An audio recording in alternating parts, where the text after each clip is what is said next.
ఎక్కడి నుంచి స్టార్ట్ చేయాలో తెలియదు కానీ స్టార్ట్ చేస్తా. సార్ ఆరిపాక ప్రభాకర్ గారు, మీరు లేకపోతే కనుక ఈ సినిమా అనేది ఉండదు. నిజంగానే ఈ కథ ఆయన శివప్రసాద్ యానాల్ గారు ఎందుకు రాశారో, ఎవరి కోసం రాశారో కానీ నాకు ఇచ్చారు.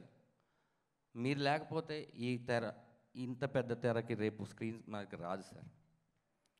Thank you so much sir. మిమ్మల్ని నా లైఫ్ ఎంత ఉంటుందో అంతకాలం మిమ్మల్ని గుర్తుపెట్టుకుంటాను. నా కెరియర్లో చాలామంది తారాసపడ్డారు. నా మలుపులో ఇలాంటి దర్శకత్వం చేసే మలుపులో మీరు తారాసపడడం నాకు చాలా ఆనందంగా ఉంది, గర్వంగా ఉంది సార్. మీరు చాలా చాలా చాలా పెద్ద పొజిషన్కి వెళ్తారు. నేను ఏ కిందకి వెళ్ళినా కూడా మిమ్మల్ని మర్చిపోను సార్. యు ఆర్ మై, ఈ సినిమా స్టార్ట్ అవ్వడానికి తొలి అడుగు మీరు sir. Love you sir, love you so much sir.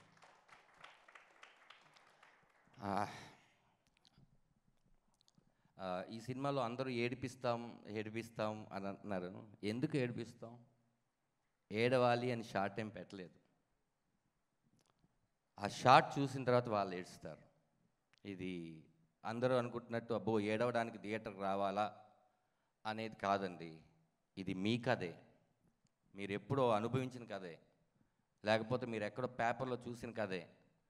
కాకపోతే మీరు ఎవరికి చెప్పలేరు. ఖచ్చితంగా ఈ కథ మీ కథ. ప్రతి సీను ప్రతి కుటుంబాన్ని తాక్కుంటూ వస్తుంది. అది నేను గ్యారంటీ ఇస్తున్నాను. నా 2 ఏళ్ళ కష్టం, ఈ 2 ఏళ్ళ కష్టంలో మాత్రమే చెప్తాను. ఎందుకంటే అందరూ సినిమా గురించి చెప్పేశారు. మా పృథ్వీ అయితే టోటల్గా ఈ సినిమాకి సంబంధించిన విషయాలన్నీ చెప్పేశారు. అన్నీ ఈ 2 ఏళ్ళ కష్టంలో జరిగిన ఇన్సిడెంట్ చెప్తాను అంతే. సినిమా స్టార్ట్ చేసాం, బాగా హ్యాపీగా వెళ్తుంది. ఇలాంటి జర్నీలో మెల్లిగా అప్ అండ్ డౌన్స్ ఏ ప్రొడ్యూసర్కైనా వస్తుంటాయి. అయినా కూడా ప్రతిసారి పడిపోతున్నప్పుడల్లా కూడా మళ్ళీ నుంచొని ఈ సినిమాని ముందుకు తీసుకొచ్చాడు పృథ్వీ పోలవరపు. అది ఎవరి కోసం? ఆయన బ్రదర్ కాదు, ఆయనకి నాకు ఎటువంటి రిలేషన్ లేదు. జూమ్ కాల్ మీటింగ్లోనే ఈ కథ చెప్పినప్పుడు మొదటిసారి చూశాను. నేను కొన్ని సినిమాలు యాక్ట్ చేసి ఏమైనా చూసి ఆయనకి నేను తెలుసుండొచ్చాము, కానీ నాకు అదే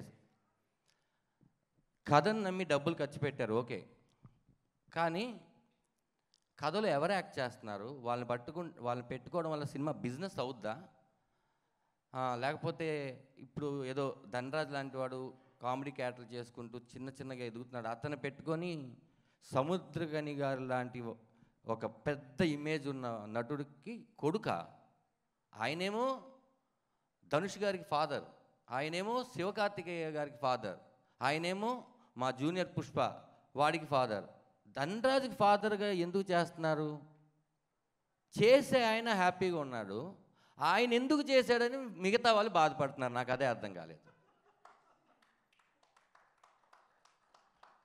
వస్తే ప్రాబ్లం ఆయనకి రావాలి, ప్రొడక్షన్ హౌస్కి రావాలి, మీకెందుకు? ఏంటి ధనరాజు యాక్ట్ చేసుకుంటూ డైరెక్షన్ చేస్తున్నారా? కష్టపడుతుంది నేను, నాకు రావాలి, అది మీకెందుకు? ప్రతిసారి పైకి వెళ్తున్నప్పుడల్లా ఎవరో ఒకరు మిమ్మల్ని లాగుతారు చూడండి, వాళ్ళతో మీకు అసలు ప్రాబ్లమే లేదు. ఎందుకంటే నెక్స్ట్ టైం వాళ్ళని కలవు మనం. కానీ మనకు పరిచయం లేకుండా వెనకాల మాట్లాడతారు, వాళ్ళతోనే చాలా ప్రాబ్లం. ఎందుకంటే వాళ్ళు ఎక్కడున్నారో తెలియదు. వాళ్ళు మన కష్టాన్ని గుర్తించకపోయినా పర్లేదండి. నా బాధ అదే. ఈ సినిమాకి 9 నెలల స్క్రిప్ట్కి ఎంత ఖర్చు అయి ఉంటుంది? ఓ చిన్న సినిమా మళ్ళీ తీసేయవచ్చు. నా కోసం స్క్రిప్ట్ చేసుకోండి అని శివప్రసాద్ యానాల్ గారికి నాకు అప్పచెప్పి 9 మంత్స్ స్క్రిప్ట్ చేసుకున్నాం. అందరూ హ్యాపీ అన్న తర్వాత ఈ సినిమా స్టార్ట్ చేసాం. ఒక ఆఫీస్ మెయింటెనెన్స్ ఎంత, అసిస్టెంట్ డైరెక్టర్లకి ఇచ్చే శాలరీలు తగ్గించి ప్రతిదీ ఎంత. ఒక కొత్త ప్రొడ్యూసర్ ధనరాజ్ నమ్మొచ్చాడు, ఆయనకి లేని ప్రాబ్లం మీకేంటో నాకు అర్థం కావట్లేదు. ఇన్ని చేసిన తర్వాత సినిమా బాగోపోతేనే అప్పుడు అడగాలి. అదే అన్న లాస్ట్ చెప్పబోయేది. థ్యాంక్స్ కార్డులో వాళ్ళందరి పేర్లు కూడా వేసాం. అదే అన్న, సినిమా రిలీజ్ అయిన తర్వాత మా ప్రయత్నంలో ఏదైనా తప్పు ఉన్నా, లేకపోతే మీరు చెప్తే మీరు సరిదిద్దుకొని ఇంకో సినిమాలో ఆ తప్పు చేయకుండా కొత్త తప్పు చేస్తాం. కానీ మీరు ఇంకా ఏమీ చూడలేదు. ఎవరో ఆ పేరు చెప్పను కానీ ఒక ఆయన అవునా అంత బాగా చేస్తాడా, ఓహో సర్లే మేము చేయలేదా అన్నాడు. అతనే మళ్ళీ ట్రైలర్ చూసి అద్భుతం బ్రదర్, మామూలుగా చేయలేదు అన్నాడు. ఇప్పుడు నేను ఏది తీసుకోవాలి అతనిలో? ఇంతకుముందు చెప్పిందా, ఇప్పుడు చెప్పిందా? ఆ క్యారెక్టర్ ఎప్పుడు ఒకటేలాగా బిహేవ్ చేస్తే నిజంగా నా గురించి మంచి చెప్తున్నాడు అనుకుంటాను. ఓకే, ఇలాంటి పీపుల్స్ ఉంటూ ఉంటారు. మనం ఇంకా ఈ జర్నీలో చాలామందిని చూడాలి. నాకు తెలుసు, నన్ను నమ్మి ఇంత డబ్బులు ఖర్చు పెట్టి, కథను నమ్మి ఇంత డబ్బులు ఖర్చు పెట్టిన పృథ్వీ 21వ తారీఖు కొట్టడం కాదు, అది చాలా పెద్ద స్పీచ్ లాగా ఉంటుంది. కొట్టడం కాదు, 21వ తారీఖు మన థియేటర్కి వెళ్తే 10 మందే చూస్తాం, డిసప్పాయింట్ అవ్వకు. ఆ 10 మంది సాయంకాలంకి ఈ సినిమాని ఫిల్ చేసేస్తారు. ఆ కాన్ఫిడెంట్ నాకు. మొదటి షోకి వచ్చిన 10 మందిని నువ్వు లెక్క పెట్టుకోకు. దీపార్ట్స్ లాంటి డిస్ట్రిబ్యూషన్ కంపెనీ ఈ సినిమాని తీసుకొని వాళ్ళు నమ్మారు, మా సినిమా చాలా బాగుంది, మంచి డేట్ అండి 21 మీరు రండి అని వాళ్ళు నమ్మారు. అలాంటి డిస్ట్రిబ్యూటర్స్ మనకు ఉన్నారు చిన్న సినిమాలు కాపాడడానికి. కాబట్టి ధైర్యంగా ముందు ఒక కథని బాగా చేయమని నేను కోరుకుంటున్నాను. 21వ తారీఖు 21 ఫాదర్గా చేసిన ఆయన సినిమా రిలీజ్ అవుతుంది.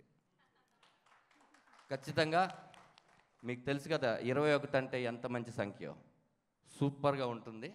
నా మాట నమ్మండి, కాన్ఫిడెంట్గా నేను చెప్తున్నాను. ఇంతే, నేను ఇక్కడే ఉంటాను, ఎక్కడికి వెళ్ళిపోను. తను కూడా దుబాయ్ వెళ్ళిపోతాడు మీరు అనుకోవద్దు. ఇంకా ఇలాంటి సినిమాలు మీరు ఇచ్చేస్తే మీరే మంచి కథ చెప్పొచ్చు ఇంకో సినిమా తీయడానికి. అతను మీరే రెడీ చేసుకోండి, ఓ కొత్త ప్రొడ్యూసర్ని మీరే రెడీ చేసుకోండి, మంచి సినిమాలు ఆదరించి. సముద్రికన్ అన్న, ఇందాక మీరు మాట్లాడుతుంటే ఎక్కడో ఏడవాలనిపించింది. ఇప్పటి వరకు ఎప్పుడు ఏడవనట్టుగా ఏడవాలనిపించింది, కానీ బాగోదు కాబట్టి ఏడవట్లేదు. లవ్ యూ అన్న. అంటే ఒక్క మెట్టు నేను పైకి ఎక్కడానికి కారణం మీరే. మీరు నాలాంటి వాళ్ళని ఎంతోమందిని, నాకు తెలుసు, ఎంతోమందిని ఎంకరేజ్ చేస్తుంటారు. మీరు చేసే డొనేషన్స్ ఏంటో మాకు తెలుసు, మీరు చేసే ఆర్ట్ ఆపరేషన్స్ ఏంటో తెలుసు. ఇవన్నీ బయటికి చెప్పడం మీకు ఇష్టం ఉండదు. మీ సోలే గుడ్ సోల్ అన్న, అందుకే మీరు ఆ స్థాయిలో ఉన్నారు. మమ్మల్ని అందరినీ అదే స్థాయిలో పెడుతున్నారు. ఒక అయస్కాంతం ఇంకో అయస్కాంతం ఉంటే అతుక్కోదన్న, ఒక ఇనప ముక్క ఒక అయస్కాంతం ఉంటేనే అతుక్కుంటుంది. మీరు అయస్కాంతం, మేమందరం ఇనప ముక్కలం. తీసుకొచ్చి మమ్మల్ని అందరినీ అటాచ్ చేసుకున్నారు. థ్యాంక్స్ అన్న, థ్యాంక్ యూ సో మచ్. మీరు లేకపోతే ఈ సినిమా నిజంగా ఆ స్టేజ్లో అవ్వదు. మీ ప్రతి గంట ఎంత విలువైందో తెలుసు.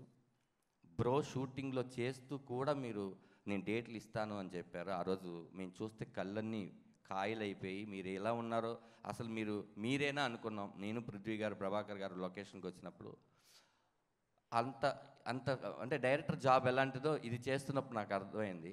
దట్స్ వై నేను యాక్ట్ చేసిన ప్రతి దర్శకులందరికీ థ్యాంక్స్ అండి. మీరు ఇంత మంచి సినిమాలో నన్ను పెట్టుకోవడం వల్ల మీ దగ్గర ఒక్కొక్కరి దగ్గర నుంచి ఒక్కొక్కటి నేర్చుకుని ఈ సినిమా నేను తీయగలిగాను. సముద్రగని గారు కూడా మెచ్చుకుంటున్నారంటే దానికి కారణం నేను యాక్ట్ చేసిన ప్రతి director. Thanks sir, thank you so much. ఇంకా మార్తాండ వెంకటేష్ గారు, ఈ సినిమా ఎక్కడ ఆపాలి ఎక్కడ మొదలెట్టాలి చెప్పే ఎడిటర్ ఆయన. 400 పై చిలుక సినిమాలు చేసిన ఆయన నా సినిమాకి ఎడిటర్ అవడం నాకు చాలా గర్వంగా ఉంది sir. Thank you so much sir. మనమేదో రాసేస్తాం, మనమేదో తీసేస్తాం, కానీ ఎంతవరకు ఉండాలి అది అని జడ్జిమెంట్ ఇచ్చేది మాత్రం మార్తాండ గారు. ఆయన పేరు మార్తాండ కే వెంకటేష్ అని నా పోస్టర్ మీద పడడం ఎంత ఆనందంగా ఉందంటే, ఆనందం మీకుండదు సార్, ఎందుకంటే ఆ పేరు మీది, ఆనందపడేది మేము. ఆ పేరు చూసి చాలా సినిమాలకు వెళ్ళాను సార్, ఈ సినిమా హిట్ సినిమా ఏంటిది, అందుకే ఆయన చేసుంటాడు అని. అలాంటి మీరు మా సినిమాకు ఉండడం చాలా happy sir. Arun thank you Arun.